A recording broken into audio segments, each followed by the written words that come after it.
What's up, guys? Thank you so much for tuning in.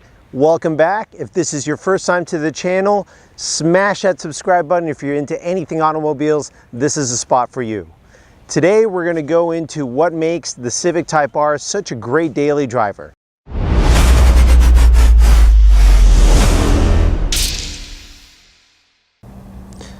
So just to start off, just a little overview of my vehicle for those of you who are new. I know some of you have been following along. Thank you very much. I appreciate that. But for those of you who haven't been following along, performance-wise, the only upgrades that I have to my car so far are the K-Tuner V2 and the tune and Mishimoto air intake and Mishimoto oil catch can. Those videos will be posted in a link below if you're interested in watching. Cosmetically, the only thing I really have done is a European front license plate and a custom plate that I haven't gotten in yet, but will post that when it arrives. But just, I want to show you my car in its raw form. You know, I was really tempted to wash a car this morning. This is the first sunny day that we've had in several days. It's been really rainy. And I know some of you have been experiencing snow in parts of the country. I hope you're staying warm and safe. But here in California, it's been raining and cold per hour standards for the last several days. And I was really tempted to wash this car, but I wanted to show you guys that this is exactly how I utilize this vehicle. It's a daily driver for me. I've got water spots, I've got dirt marks, my brake dust is all over my wheels. It needs a bath, but I do drive this every single day. It doesn't sit in the garage. It's not a garage queen, it's not a trailer queen, and I don't ever plan on it being that.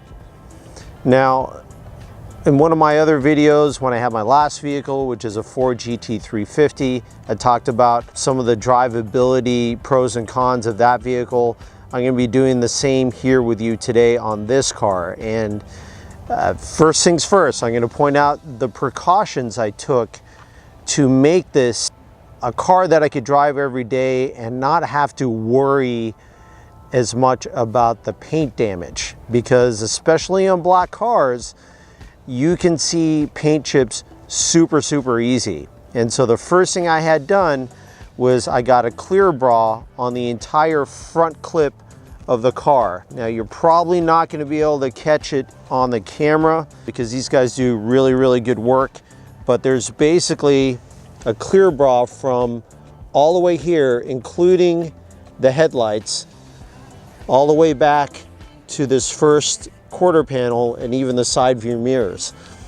Now, the front of this car has some pretty crazy angles on it, so my guys are really experienced. If you guys are going to do this to your car, I highly recommend it no matter what color your car is, because it'll save your paint. It'll absolutely save your paint.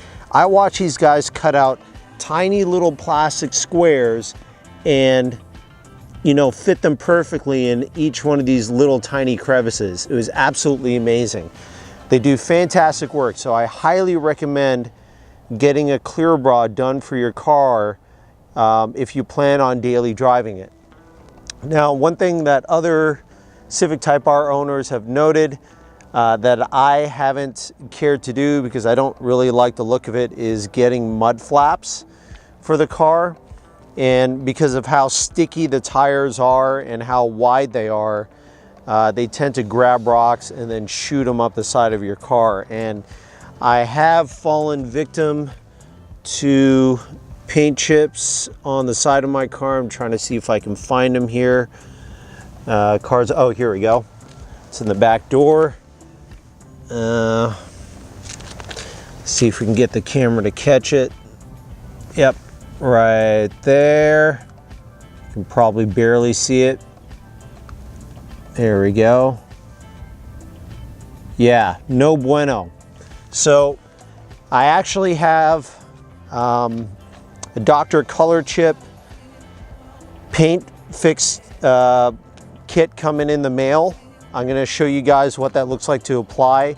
and get that fixed and see how close to brand new it looks. But you know, it is what it is. You know, it's a daily driver. You know, that's exactly what I use it for. Everything I use this, guys, I use this car to transport a toolbox, a pretty good sized toolbox. I'm going to post a picture right now. A really good sized toolbox from Home Depot, and it fit inside the trunk of my car, no problem. You know, I put the seats down, it was no issue. And then right now I've got my camera gear in the back, you know, and that's not even all of it, but you know, it fits in there no problem. And one of the other great things I love about the usability of this car that I wish more manufacturers would do, but you have this cover in the back, you know, that comes across like this, you know, and it clips in. But what's great is it's modular.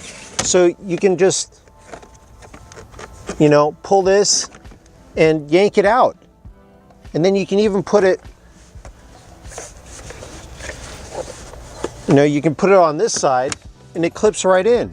It's beautiful.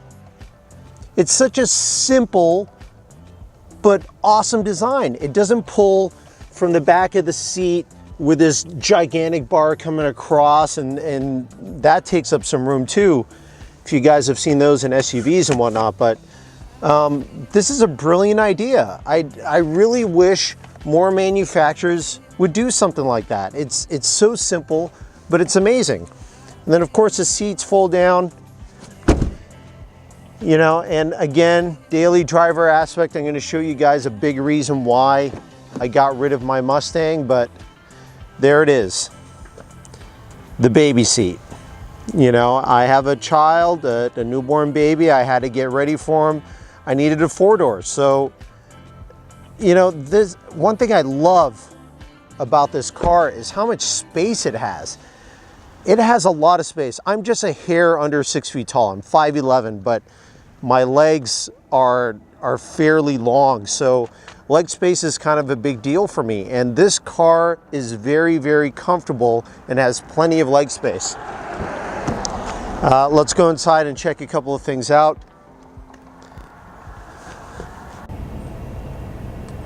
Okay, so we're here inside of my Civic Type R.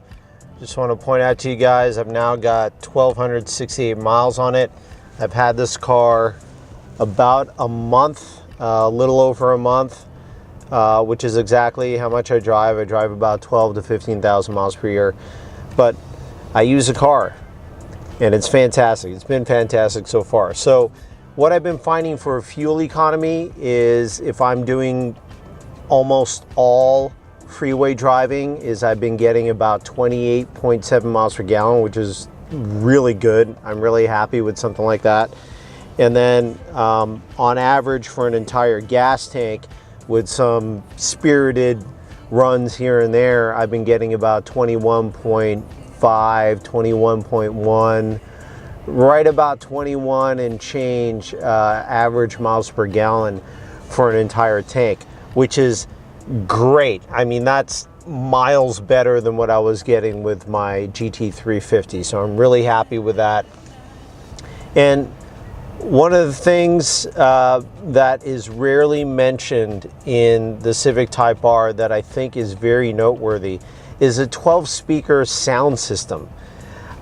I mean, I didn't get this car expecting, you know, or even quite frankly caring about how the speaker system sounded, because for me, when I'm driving, even if I'm on my way to work, I might be listening to music, but I'm mostly listening to the car and the engine, just having some fun. Well, I've grown a huge appreciation for the sound system. It's 12 speakers, 540 watts. I mean, there's speakers all over this car. It's crazy. There's a center channel in the dashboard and tweeters on the pillar. I mean, it's crazy. There's speakers coming out of everywhere. But it's something I never appreciated before. But, you know, since I'm driving this car every single day, being stuck in traffic on the way to work and on the way from work, I can put on some music and I can listen and enjoy it. I mean, it's a really, really good sounding system, especially for a stock car and especially for something that performs as well. So that was a really pleasant surprise.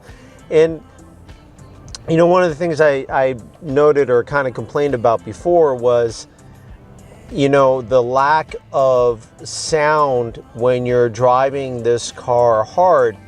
And I've alleviated a lot of that with the Mishimoto air intake. It sounds fantastic with that thing. But it's relatively quiet. I don't know if quiet is a word, but it's not as loud as I would have initially liked. But now that I'm driving this on a daily basis and I've got the 12 speakers, I actually appreciate that it's not quite as loud as I probably would have wanted it to be to start with. So I do have future mods planned, so you got to subscribe and follow. Make sure you stay in tune. But now that's kind of changed my perspective of what mods I'll be doing to the car. I'll probably still be doing the same mods, but my choices will be different, like type of exhaust. I'll probably get something with an adjustable baffle so I can tune the exhaust note up and down, where before I probably would have just gotten an exhaust that, you know, has one level of loudness, and you get what you get and you live with it or you don't. You know, the Apple CarPlay is great. That plugs right into my phone and it gets, you know, all my icons, all my music, everything is right there. Waze, which you've heard in my other video I use. And ride-wise, actually, you know what? Let's stop right here. Let's go for a spin.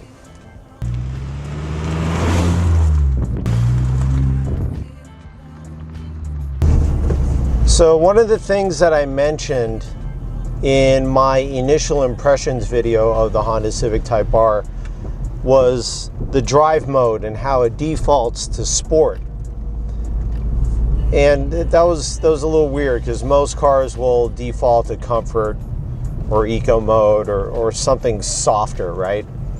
Well, the sport mode in this car is actually not bad.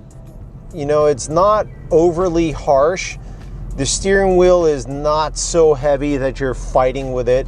And so for me, daily driving, I'm okay with it being in sport mode. But the great thing is I still have comfort mode that I could switch to at any point and everything softens up that much more. You know, which is fantastic. It's great for long drives. It's really comfortable. The seats are very heavily bolstered, but they're soft. They're very comfortable to sit in. And while I will admit, for people who are, you know, have achy joints or it's a little tough for them to get in and out of low spots, this car may be a little bit difficult for you to get in and out of. Although I don't know how many people would actually be driving a car like this that have those achiness problems, but I digress. It's a great seat once you're in it. It's comfortable, but it can be a little bit tough to get in and out of. I will say that.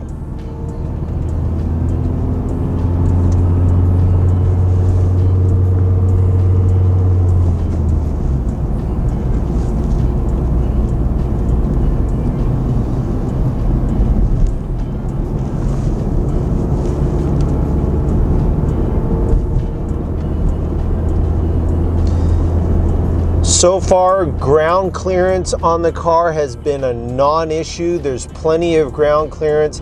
It was a non-issue in my GT350. It's even less of an issue in this car because this car has more clearance than that car, and I have no issue. Now, one of the things that, you know, I've heard some editors talking about is the plastic, you know, the fake plastic carbon fiber trim pieces on the outside of the car. I actually don't mind them, and I'm really happy that they are fake, only because, well, the cost of the vehicle would be way higher if it was real carbon fiber, but wear and tear. You know, plastic is light enough and they did a good job of making it look as close to real carbon fiber as possible. Of course, you have to understand it's not going to be exactly like real carbon fiber, but it's close enough. It's light, it's durable. That's the big thing. Ground clearance is perfectly fine, but if you ever did accidentally, you know, smack the bottom of the front end a little bit, you're going to be totally fine.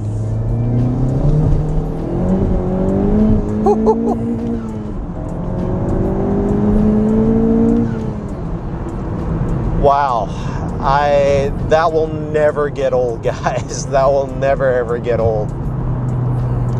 But that's another thing that I love about this car, you know, and I'm growing to appreciate so much more about how Honda engineered everything about this vehicle. Now, I've had the 97 Acura Integra Type R, and that was not at all a daily drivable car. I mean, it was raw, it was loud, there was, you know, you could hear absolutely everything. The ride was hard, you know, the clutch pedal was a little harder. Wasn't as great a daily drivable car as this is. Now, that's not to say that this car is like so plush and luxurious, because it's not, and it's not meant to be, but it is by far and away leaps and bounds ahead of where our last Type R in this country was. And I think that's on purpose. Honda decided that they wanted to make a car that, you know, will carry on the racing and performance heritage of all the Type R's before this one, but they wanted to make it so you could drive it every single day. And I keep going back to the sound of the car because that is such a big deal for me. But when you're driving in a spirited fashion, yes, I wish it was louder and more aggressive sounding, but living it with it on a daily basis, I remember some of my cars in the past that when you're stuck in traffic or where you're just humming along on the freeway, had this droning sound and it was loud and a little bit obnoxious. That's the part that isn't fun about having a car that sounds loud and sporty. That's a part that's not so enjoyable. And you don't have that in the Civic Type R. It's almost like more aggressive sounding when you want it to be, and very livable when you don't want all that noise droning into the cabin. So for me, it's every day more and more I'm appreciating it. I love what Honda did with this car. What other car can you drive this comfortably every single day and have this much fun in? I have no idea. If you guys have any suggestions, I'm open to it, but so I just went on a drive for you guys, you know, to kind of show you and share with you some of the things that I experience when I'm in the car driving this thing every day. And out of nowhere, I found this back country road with some curviness to it that I'm having way too much fun driving on. I gotta turn around here. But this is exactly what I'm talking about. This car has a dual personality unlike any other vehicle that I've ever driven that has this level of utility. I've got my baby seat in the back. I can haul stuff in the trunk. The ground clearance is good. The miles per gallon is great for what it is. And it's a good looking car.